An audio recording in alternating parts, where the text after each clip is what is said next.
حتیٰ کہ رمضان المبارک میں ایک رات آتی ہے جس کو لیلۃ القدر کہا جاتا ہے، جس رات قرآن اترا تھا۔ اس رات میں انسانوں کے گناہ ویسے ہی معاف کر دیے جاتے ہیں۔ حدیث مبارکہ میں آتا ہے کہ ایک ایسی گھڑی ہوتی ہے اس رات میں کہ اس گھڑی میں جو دعا مانگی جائے قبول ہوتی ہے۔ اب وہ گھڑی کب ہوتی ہے ہمیں کیا پتا۔ حق تو یہ تھا کہ ہم 365 راتوں میں اس کو ڈھونڈتے، مگر اللہ نے کام آسان کر دیا۔ نبی اسلام نے بتایا کہ وہ رمضان مبارک کے اندر ہوتی ہے۔ اس کا مطلب یہ ہے کہ 365 راتیں جاگنے کی ضرورت نہیں، 30 راتیں جاگنے کی ضرورت ہے۔ پھر بندہ سوچتا ہے کہ 30 راتیں جاگنا تو بڑا مشکل کام ہے، تو نبی اسلام نے کام اور آسان کر دیا۔ فرمایا کہ تم رمضان مبارک کے آخری عشرے میں لیلۃ القدر کو تلاش کرو۔ تو 20 راتیں اور نکل گئیں، باقی 10 راتیں رہ گئیں۔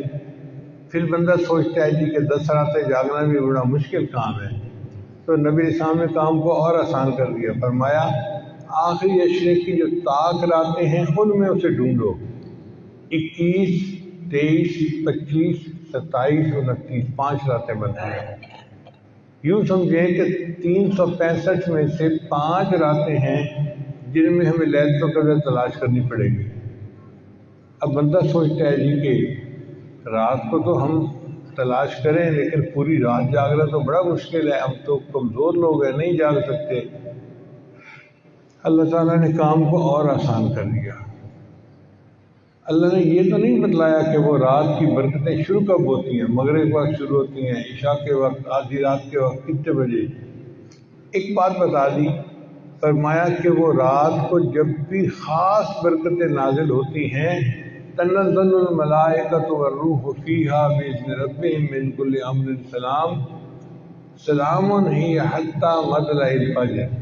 یہ برکتیں مطلع فجر تک رہتی ہیں، یعنی جب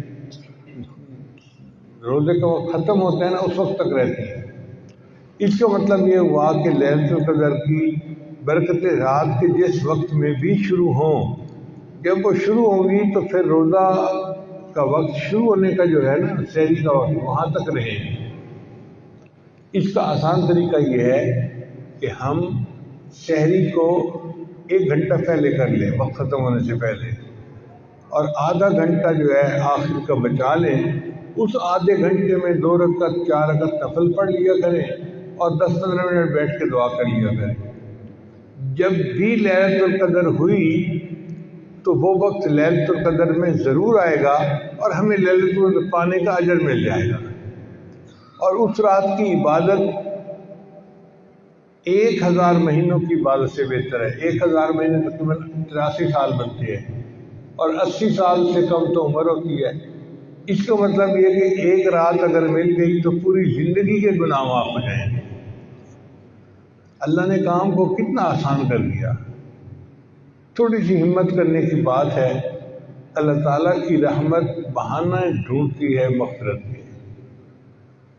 پھر ایسا بھی ہوتا ہے کہ ایک بندہ پورا مہینہ غفلت میں رہا، اس نے نہیں خیال کیا، تو انسان کی فطرت ہے جب آخری دن آتا ہے نا تو اس کو احساس ہوتا ہے یار رمضان نکل گیا ہاتھ سے۔ پھر الوداع یا سحوری الوداع پڑھنا شروع کر دیتے ہیں۔ تو حدیث مبارکہ میں آتا ہے کہ پہلی رمضان سے لے کر 29 رمضان تک جتنے مجرم جہنم سے بری کیے گئے تھے ان سب کا ٹوٹل آخری رات میں اتنے اور بری کر دیے جاتے ہیں۔ یعنی اگر 1 ارب ہر رات میں بری ہوئے تھے تو 29 ارب تو رمضان میں بری ہو گئے، اور آخری رات میں 29 ارب اور بھی ان کی بخشش کر دی جاتی ہے۔ اب جب اللہ کی رحمت کا معاملہ ایسا ہے تو پھر ہمارے لیے بخشش تو پانا کون سا مشکل کام ہے۔